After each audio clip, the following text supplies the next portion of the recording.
Hello students, welcome to Success wings.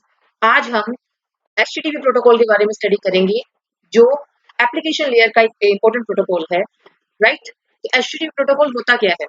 It is a stateless request response protocol used in application layer. यानी कि ये क्या है? Stateless है। ये इसकी प्रॉपर्टीज याद रखना है। स्टेटलेस प्रोटोकॉल है और रिक्वेस्ट रिस्पांस, यानी कि क्लाइंट को एक रिक्वेस्ट की जाएगी और क्लाइंट साइड से एक रिक्वेस्ट भेजी जाएगी सर्वर साइड पे, सर्वर उसको रिस्पॉन्ड करेगा, राइट। तो ये इस तरह का प्रोटोकॉल है। It defines how messages are formatted and transmitted between client and server. ठीक है, ये वर्क कहाँ करता है? एचटीटीपी, ये एचटीटीपी टीसीपी प्रोटोकॉल के हेल्प से काम करता है, टीसीपी प्रोटोकॉल के ऊपर काम करता है, यानी कि रिलायबिलिटी के ऊपर ध्यान देता है ये। तो ये टीसीपी प्रोटोकॉल यूज होता है यहाँ पर एचटीटीपी के साथ। ये फीचर्स देखते हैं। सबसे पहला फीचर आता है स्टेटलेस प्रोटोकॉल, यानी कि ईच रिक्वेस्ट इज इंडिपेंडेंट, यानी server does not remember the previous request. Client ने रिक्वेस्ट की ना सर्वर को, रिक्वेस्ट सेंड की, ठीक है, तो सर्वर को पुरानी जो हमारे पास रिक्वेस्ट है वो याद नहीं रहती है। वो हर रिक्वेस्ट को क्या करेगा?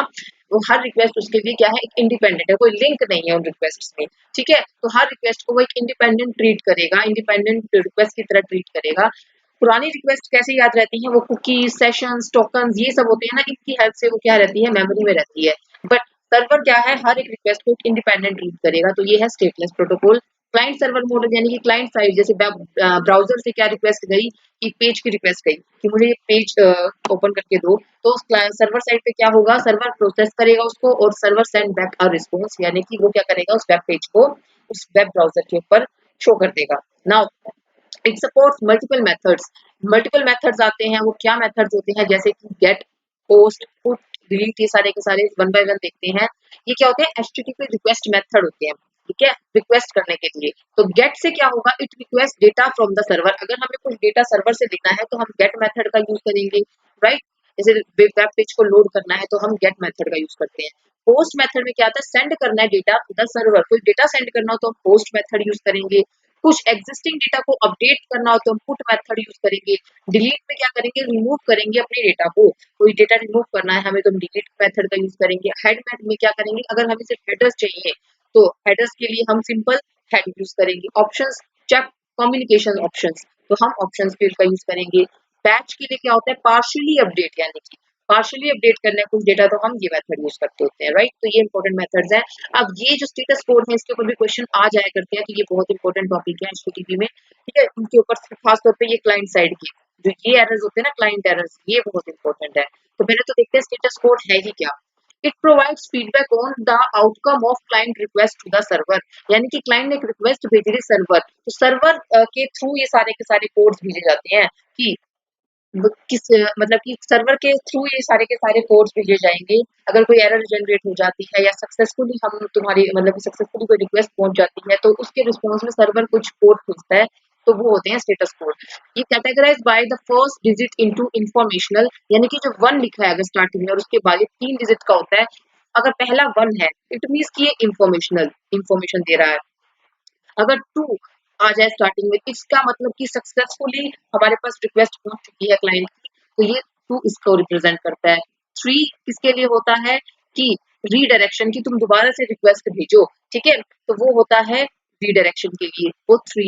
अगर क्लाइंट साइड से कोई एरर आ रही है, उसने सपोज कोई गलत तरीके से मतलब कि कोई गलत यूआरएल भेज दी या ऑथेंटिकेटेड यानी कि यूजर मतलब कि ऑथेंटिसिटी नहीं प्रोवाइड की, तो उसकी तरह क्लाइंट साइड से कोई एरर है तो 4 लिखा जाएगा, ठीक है।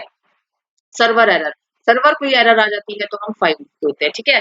तो अब देखते हैं 200 ओके, अगर ये मैसेज आ गया तो क्या होगा? इसका मतलब कि एक्शन वाज सक्सेसफुली रिसीव्ड, जो क्लाइंट ने रिक्वेस्ट भेजी थी वो सक्सेसफुली रिसीव हो चुकी है। 301 मूव्ड परमानेंटली, अगर ये आ जाए मैसेज तो क्या मतलब होता है? Client needs to take additional action to complete the request, often by going to the different URL, यानी कि क्लाइंट अब दूसरे यूआरएल को सर्च करे, दूसरे यूआरएल पे स्विच करे, ठीक है। क्यों? क्योंकि requested resource has permanently move to a new location, जो रिक्वेस्टेड जो वो रिक्वेस्ट कर रहा है जिस चीज की वो मूव को कहीं और किसी दूसरी लोकेशन पे चली गई है, वो डेटा जो है किसी और लोकेशन पे ट्रांसफर हो गया है, तो इसीलिए वो नई यूआरएल को एंटर करे।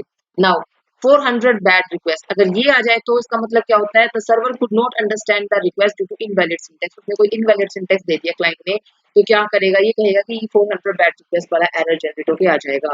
401 अनऑथराइज्ड, यानी client must authenticate itself to get the requested resource, अगर उसने ऑथेंटिकेशन प्रोवाइड नहीं किया, वो एक्सेस करना चाह रहा है, तो वो क्या मैसेज आ जाएगा, 401 अनऑथराइज्ड।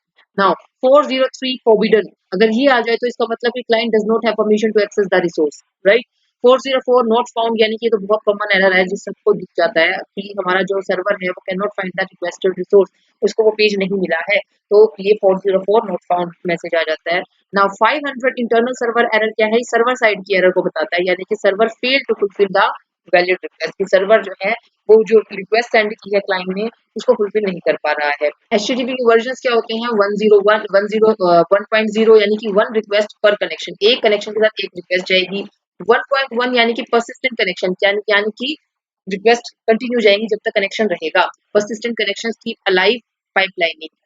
एचटीटीपी 2 में क्या होता है, मल्टीप्लेक्सिंग होती है, हेडर कंप्रेस होता है, बाइनरी फॉर्मेट यूज होता है, तो एचटीटीपी 2 में ये होता है। HTTP 3 it uses QUIC protocol, यानी faster build on UDP, UDP पे बेस्ड होता है ये, ठीक है। तो ये सारे के सारे इसके इंपॉर्टेंट वर्जन हैं। अब इसके एग्जांपल्स देखते हैं, जैसे सपोज कि हमने ये एंटर किया ब्राउजर के अंदर, तो ब्राउजर क्या करेगा, सेंड करेगा एचटीटीपी गेट रिक्वेस्ट को, सर्वर रिप्लाई करेगा एचटीएमएल पेज के साथ, ठीक है। अगर हम लॉगिन कर रहे हैं फेसबुक पे, तो browser send HTTP post request, क्योंकि हमने उसके अंदर कुछ फिल किए हैं, अपने यूजर नेम और पासवर्ड फिल किए, कुछ हम मैसेज मतलब डेटा अपना प्रोवाइड कर रहे हैं सर्वर को, तो इसमें क्या होगा, पोस्ट रिक्वेस्ट जाएगी, ठीक है, विद क्रेडेंशियल्स, ठीक है। फिर क्लाइंट क्या करे, सर्वर क्या करेगा, फिर हमें वो जो हमने ऑथेंटिकेशन की है उसको देख के उसके बेसिस पे हमारा जो फेसबुक पेज है वो हमें ब्राउजर में खोल के दे देगा। नाउ वॉचिंग यूट्यूब, यूट्यूब के अंदर uses HTTP streaming under the hood, ठीक है। तो ये इसके रियल लाइफ एग्जांपल है, और इसके अंदर इसकी फुल फॉर्म से रिलेटेड क्वेश्चन आ सकते हैं कि एचटीटीपी की फुल फॉर्म बताओ, तो वो क्या है, हाइपरटेक्स्ट ट्रांसफर प्रोटोकॉल, राइट। वो मैं स्टार्टिंग में आपको बताना ही भूल गई थी, हाइपरटेक्स्ट ट्रांसफर प्रोटोकॉल। तो ये था एचटीटीपी। अगर आपको आज की वीडियो अच्छी लगी है तो प्लीज इसको लाइक कीजिएगा, चैनल को सब्सक्राइब कीजिएगा, अपने व्यूज कमेंट में शेयर कीजिएगा। Thank you.